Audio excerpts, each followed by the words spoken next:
नमस्कार दोस्तों, स्वागत है आपका अपने YouTube चैनल एजुकेशन क्लासेस रामो में आपका स्वागत करता हूं। दोस्तों, आज की वीडियो हमारा यूथ कंपटीशन टाइम से रिलेटेड। आज हमारा विज्ञान वाला जो टॉपिक हम चला रहे थे उसमें आज हमारा 8वां टॉपिक है और वो है पदार्थ एवं पदार्थ की अवस्थाएं। तो अब हमारे जितने भी टॉपिक होंगे वो सभी केमिस्ट्री के लगभग दिए गए टॉपिक होंगे। उसके बाद कुछ बायोलॉजी के टॉपिक दिए गए होंगे। फिजिक्स के हमने पढ़ लिए हैं, जितने 7 टॉपिक दिए गए थे उन सभी की टॉपिकों को हम यूथ कंपटीशन टाइम के बुक के अनुसार हम पढ़ लिए हैं। अगर उनकी वीडियो नहीं देखे होंगे तो प्लेइंग लिस्ट बनी हुई है, जाकर वहां से आप देख सकते हैं। तो आज हमारा लेसन नंबर 8 है और आज का हमारा टॉपिक है पदार्थ एवं पदार्थ की अवस्थाएं। बहुत महत्वपूर्ण प्रश्न टॉपिक है, प्रश्न बनते हैं तो ध्यान रखिएगा।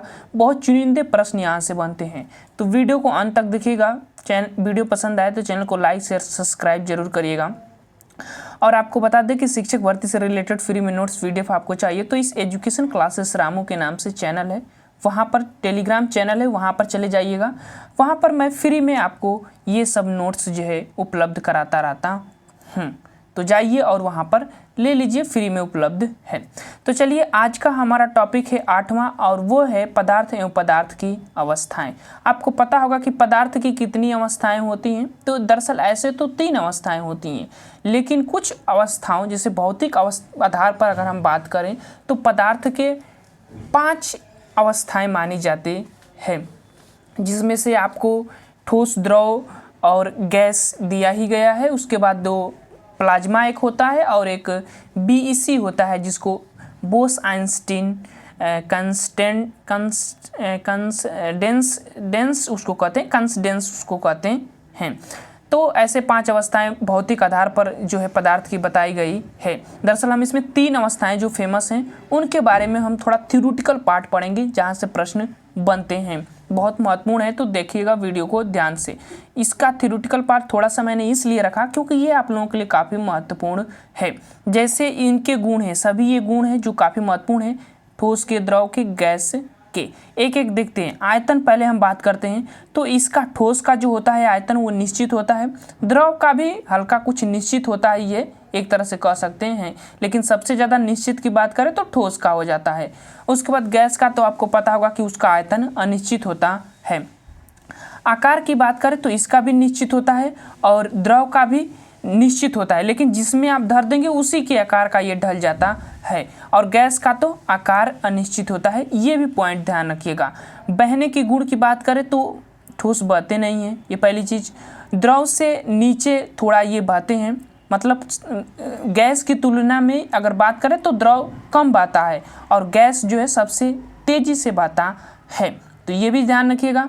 उसके बाद घनत्व की बात करें तो द्रव तथा गैस से बहुत अधिक घनत्व जो है ठोस में होता है। तो दरअसल ऐसे समझ सकिएगा कि ठोस में सबसे अधिक घनत्व होता है और गैस में अगर हम द्रव में बात करें तो गैस की तुलना में द्रव में सबसे अधिक घनत्व होता है। तो इस तरह से आप इसको इस क्रम में लगा सकते हैं कि सबसे अधिक घनत्व ठोस में, उसके बाद अधिक घनत्व द्रव में, उसके बाद गैस का नंबर आता है घनत्व के आधार पर। तो ये पॉइंट तीनों ध्यान रखिएगा। उसके बाद ऊष्मा का प्रभाव की बात करें तो ऊष्मा के प्रभाव से बहुत कम फैलता है ये ठोस। ठोस की तुलना में ये द्रव जो है ऊष्मा के प्रभाव से फैलता है और ठोस तथा द्रव की तुलना से अधिक फैलता है ये गैस। ऊष्मा का प्रभाव अगर पड़ता है गैस पर तो सबसे ज़्यादा फैलाव किसका होगा? गैस का होगा अगर ऊष्मा का प्रभाव पड़ेगा तो। ये चीज़ ध्यान रखिएगा। उसके बाद आ जाता है द्रव का नंबर, उसके बाद ठोस का नंबर आ जाता है ऊष्मा का प्रभाव के आधार पर। पॉइंट ध्यान रखिएगा, महत्वपूर्ण है सभी पॉइंट, ये आप लोगों के लिए गुण से रिलेटेड। दाब की अगर हम बात करें तो दाब जो है ठोस पर आयतन का बहुत कम प्रभाव पड़ता है। उसके बाद उससे ज़्यादा जो है कम जो है द्रव पर पड़ता है और सबसे ज़्यादा दाब का प्रभाव अधिक जो है गैस पर देखने को मिलता है। तो ये भी पॉइंट आपको ध्यान रखिएगा। दाब के प्रभाव की अगर हम बात करें तो ठोस, द्रव, गैस पर। विभाज्यता की अगर हम बात करें तो ठोस को छोटे छोटे कणों में सरलता से पूर्णतः तोड़ा और जोड़ा नहीं जा सकता, लेकिन द्रव को कणों को आसानी से जोड़ा जा सकता है। छोटे छोटे कण होते हैं जो विभाजित होते हैं उसके बाद गैस के छोटे छोटे कण स्वयं ही अपने आप वो मिल जाते हैं। तो इनके जो विभाज्यता के कण हैं ये आसानी से तोड़े नहीं जाएंगे, ये आसानी से जो है घुल जाते हैं एक दूसरे के साथ। विभाज्यता की बात करें तो इनको आसानी से हम विभाजित नहीं कर सकते हैं, लेकिन इसको थोड़ा सा आसानी से कर सकते हैं, इसको जो है बहुत आसानी सरलता से कर सकते हैं। उसके बाद कुछ 3 महत्वपूर्ण पॉइंट है जो आप लोगों के लिए काफ़ी पूछा जाता है एग्जाम में, ये पॉइंट बस ध्यान रखिएगा। जैसे कि इनके अंतर्गत अंतर आणविक स्थान की बात करें तो सबसे ज़्यादा अंतर आणविक स्थान का मतलब ये होता है कि एक कण ये है, एक कण ये है, एक कण ये है, एक कण ये है, तो ये कण ये है, इनके बीच के जो ये स्थान दिख रहे हैं ना, इसी को अंतर आणविक स्थान कहा जाता है। तो सबसे ज़्यादा अंतर आणविक स्थान गैस में होता है, उसके बाद द्रव में होता है, उसके बाद ठोस में होता है। ठोस में एकदम पास पास इनके कण ऐसे जो है चिपके होते हैं, इसी को हम क्या कहते हैं, अंतर आणविक स्थान कहते हैं। तो सबसे ज़्यादा पास पास जो है अंतर आणविक स्थान जो है ठोस में देखा जाता है और सबसे दूर दूर गैस में। तो उसी के आधार पर अंतर आणविक स्थान के आधार पर बढ़ता हुआ क्रम में प्रदर्शित किया गया है। सबसे ज़्यादा गैस में होता है जगह, उसके बाद द्रव में होता है, उसके बाद ठोस का नंबर आ जाता है। उसके बाद दूसरा पॉइंट देखिए, अंतर अणुक स्थिति ऊर्जा का बढ़ता हुआ क्रम इसमें दिया गया है। अब देखिए इस जिसके कण सबसे पास पास होंगे उनमें सबसे अधिक ऊर्जा होगी, ये चीज़ ध्यान रखिए। तो ठोस में सबसे ज़्यादा है, पास पास कण है, उसके बाद द्रव में है, उसके बाद गैस में है। तो इनके अंतर्गत स्थितिज ऊर्जा बढ़ता हुआ क्रम की बात करें तो इस तरह से बैठाया जाएगा, सबसे ज़्यादा ठोस में, उसके बाद द्रव में, उसके बाद गैस में। दोनों पॉइंट ध्यान रखिएगा। तीसरा पॉइंट है अणुओं की गतिज ऊर्जा का बढ़ता हुआ क्रम की बात करें तो इसके कण जो है दूर दूर होते हैं, तो इनके अंतर्गत सबसे ज़्यादा गतिज ऊर्जा होगी, तो इसीलिए गैस सबसे ज़्यादा, उसके बाद द्रव, उसके बाद ठोस। इस तरह से इनका क्रम निर्धारित किया गया है और बाकी सब वही कथनांक, वाष्पीकरण, वाष्पन, ऊर्ध्वपातन, यही सब जो है हेडिंगें जो है इसमें और दिए गए थे। तो ये जो पॉइंट थे जो कि ठोस, द्रव, गैस से रिलेटेड, पदार्थ की अवस्था से रिलेटेड आप लोगों के लिए काफ़ी महत्वपूर्ण था, तो हमने सोचा इस पॉइंट को वीडियो में रखते हैं, काफ़ी अच्छा है। प्रश्न में नहीं दिए भी गए होंगे तो वहाँ पर हम उस चीज़ को कवर कर लेंगे और वहाँ से बनने वाले प्रश्न जो है आसानी से आप कवर कर सकते हैं। चलिए अब चलते हैं प्रश्न नंबर पहले पर। क्वार्टज के अवयव हैं सिलिकॉन तथा कौन और है क्वार्टज के अवयव, तो कौन है, तो ऑप्शन ए हमारा सही हो जाएगा ऑक्सीजन। ऑक्सीजन और सिलिकॉन के मिश्रण को ही हम क्वार्टज कहा जाता है, तो ए वाला विकल्प इसका सही हो जाएगा, पहला का ध्यान रखिएगा। प्रश्न नंबर दूसरा कह रहा है कि स्थिर अवस्था में द्रव, स्थिर अवस्था में द्रव क्या होता है, ऑप्शन के अकॉर्डिंग प्रश्न का उत्तर देना है। ऑप्शन ए है केवल लंबवत दिशा में दबाव डालता है, ऑप्शन बी सभी दिशाओं में दबाव डालता है, ऑप्शन सी केवल नीचे की दिशा में दबाव डालता है और ऑप्शन डी केवल पार्श्व की ओर दबाव डालता है। पार्श्व का मतलब पीछे की तरफ दबाव डालता है। ये ऐसा नहीं है, द्रव स्थित अवस्था में अगर द्रव है ना तो वो सभी क्षेत्र की तरफ उसका दबाव होता है। जैसे बाल्टी में पानी भरा हुआ है तो वो हर क्षेत्र की तरफ उसका दबाव होता है, समान रूप से दबाव होता है उसका, तो उसी को सभी दिशाओं में उसको दबाव डालता है। बी वाला विकल्प हमारा दूसरा का सही हो जाएगा। द्रव से संबंधित कुछ महत्वपूर्ण नियम पॉइंट है उसको समझते हैं। जैसे द्रव के भीतर किसी भी बिंदु पर दबाव स्वतंत्र तरल के बिंदु की गहराई के समानुपाती होता है, पहला पॉइंट। दूसरा है कि स्थिर द्रव के भीतर किसी भी बिंदु पर दाब प्रत्येक दिशा में बराबर होता है, यही पॉइंट जो है विकल्प में दिया गया था। तीसरा पॉइंट है कि स्थिर द्रव में एक ही क्षैतिज तल में स्थित सभी बिंदुओं पर दबाव समान होता है, वही पॉइंट की बात यहाँ भी कही गई है तीसरे में। चौथा है कि किसी बिंदु पर द्रव का दाब द्रव के घनत्व पर निर्भर करता है, कि उसका घनत्व कितना है उस पर उसका दबाव जो है निर्भर करता है द्रव का। आगे देखते हैं प्रश्न नंबर पॉइंट 5वां कि द्रव के कुल दाब बराबर पी को हम प्रेशर कहते हैं, दाब ध्यान रखिएगा, पास्कल इसका मात्रक होता है। एच ऊंचाई, डी जो है द्रव का घनत्व जो हो जाता है और जी जो है गुरुत्वीय त्वरण हो जाता है, प्लस वायुमंडलीय दाब, उसी के आधार पर आप द्रव में जितना दाब लगा है उसको प्राप्त करते हैं। अतः पॉइंट है कि अतः स्थिति अवस्था में द्रव का सभी दिशाओं में दबाव डालता है, तो ये पॉइंट भी ध्यान रखिएगा। प्रश्न नंबर तीसरा है कि यदि किसी द्रव पर दाब बढ़ाता है तो उसका कथनांक पर क्या प्रभाव पड़ेगा। तो जब भी आप किसी द्रव पर दाब बढ़ाते हैं तो उसका कथनांक जो होता है वो क्या होता है, वो बढ़ जाता है। तभी तो आप प्रेशर कुकर का इस्तेमाल कर कर जल्द से खाना बना सकते हैं, जल्द से दाल बनाते हैं। इसी वजह से ऑप्शन नंबर ए वाला विकल्प इसका सही हो जाएगा। यदि किसी द्रव पर दाब बढ़ता है तो उसका क्वथनांक का मतलब बढ़ जाना है, ध्यान रखिएगा। प्रश्न नंबर चौथा, मीथेन, एथेन, प्रोपेन और ब्यूटेन को उनके बढ़ते हुए क्वथनांक के क्रम में व्यवस्थित करें।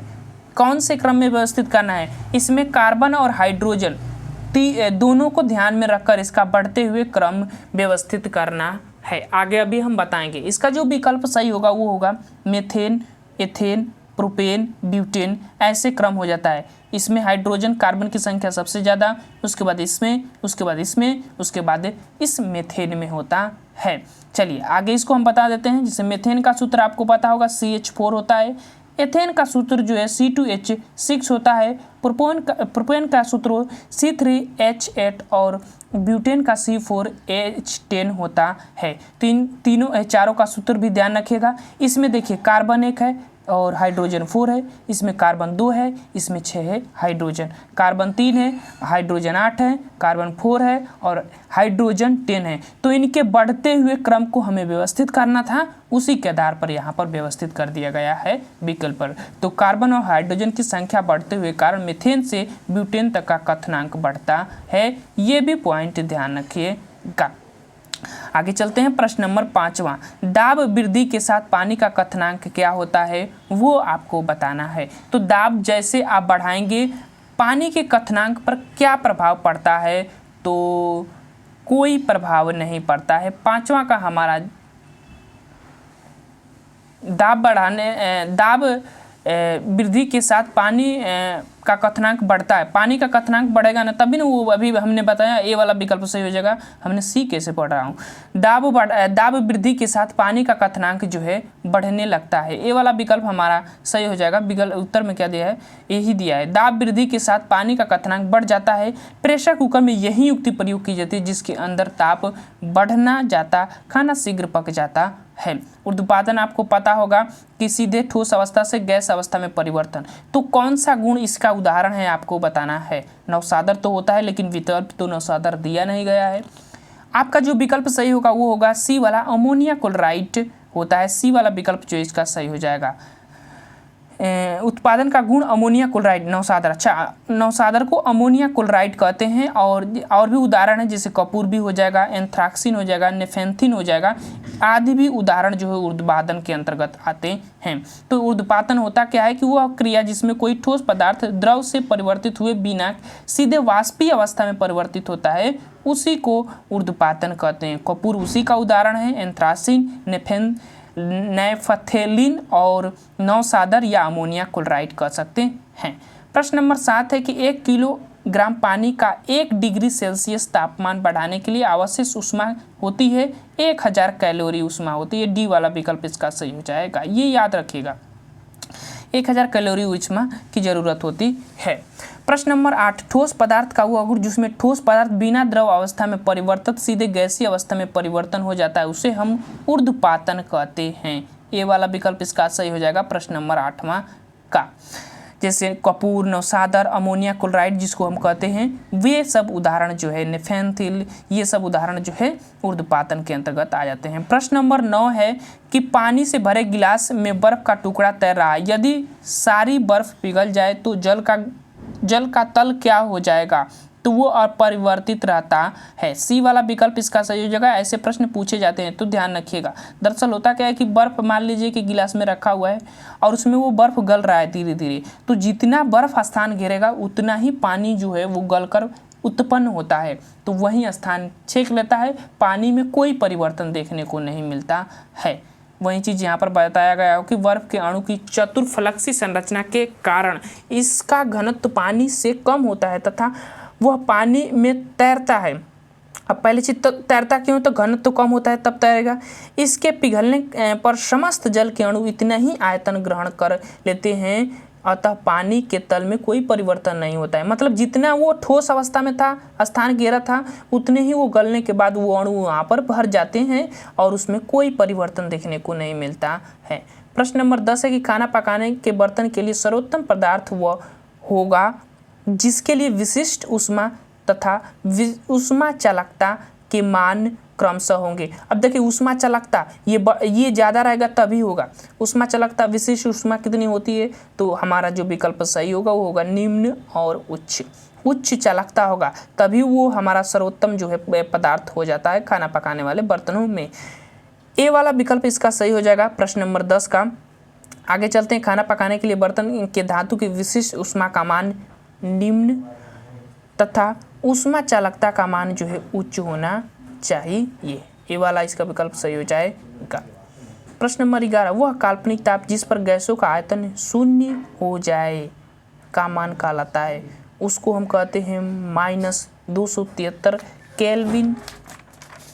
केल्विन कहते हैं या सेल्सियस कहते हैं, तो सेल्सियस कहा जाता है। इसको परम न्यूनतम ताप कहते हैं। बी वाला विकल्प इसका सही हो जाएगा, -273 सेल्सियस होता है। बी वाला विकल्प जो है इसका सही हो जाएगा प्रश्न नंबर 11 का। जैसे -273 सेल्सियस पर काल्पनिक ताप बिंदु है जिस पर गैसों का आयतन शून्य हो जाता है, परंतु सभी वास्तविक गैस इस ताप पर पहुंचने से पूर्व ही द्रवित हो जाती हैं।